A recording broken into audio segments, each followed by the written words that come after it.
கடந்த சில தினங்களுக்கு முன்பாக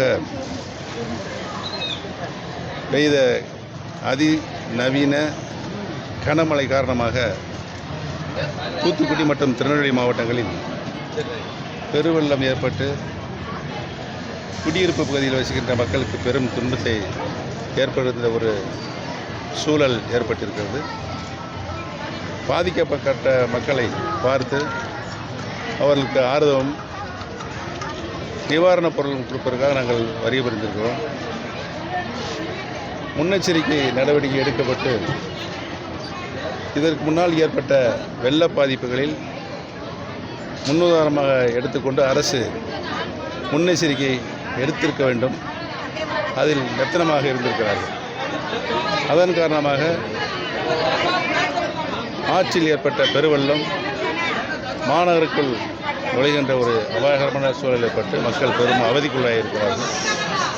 பாதிக்கப்பட்ட மக்களுக்கு உரிய நிவாரணம் வழங்கப்பட வேண்டும். வெள்ளம் புகுந்து வீடுகளில் அவர்கள் அன்றாடம் பயன்படுத்தக்கூடிய பொருளுக்கு பெருத்த சேதம், மீண்டும் அதை பயன்படுத்த முடியாத நிலை இருக்கிறது. அதையெல்லாம் வீடுதோறும் குடும்பத்தோறும் கணக்கிடப்பட்டு அவர்களுக்கு உரிய நிவாரணம் வழங்கப்பட வேண்டும்.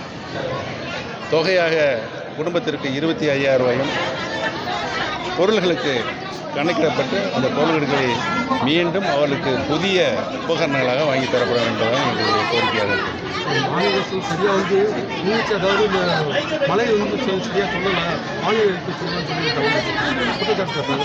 மழை எப்பொழுது தொடங்கும், எந்த அளவிற்கு மழை எந்தெந்த பகுதிகளில் பொழியும் என்று இந்திய வானிலை மையம் முறையாக அறிவிக்கப்பட்டிருந்தது. அதை எடுத்துக்கொண்டு இவர்கள் தான் முன்னெச்சரிக்கை நடவடிக்கை, அரசு தான் முன்னெச்சரிக்கை நடவடிக்கை எடுத்திருக்க வேண்டும். எடுக்க தவறியதை அவர்கள் மீது குற்றம் சொல்வது தவறாகும். இந்த பாதிக்கப்பட்ட மக்கள் தங்களுடைய கோரிக்கைகளை எந்த அளவுக்கு பாதிப்பு இருந்திருக்கிறது என்பதை அவர்கள் உள்ளங்கிருந்து வருகின்ற மொழிகளை அரசியலாக்குவது எண்ணம் மக்களுக்கு இல்லை.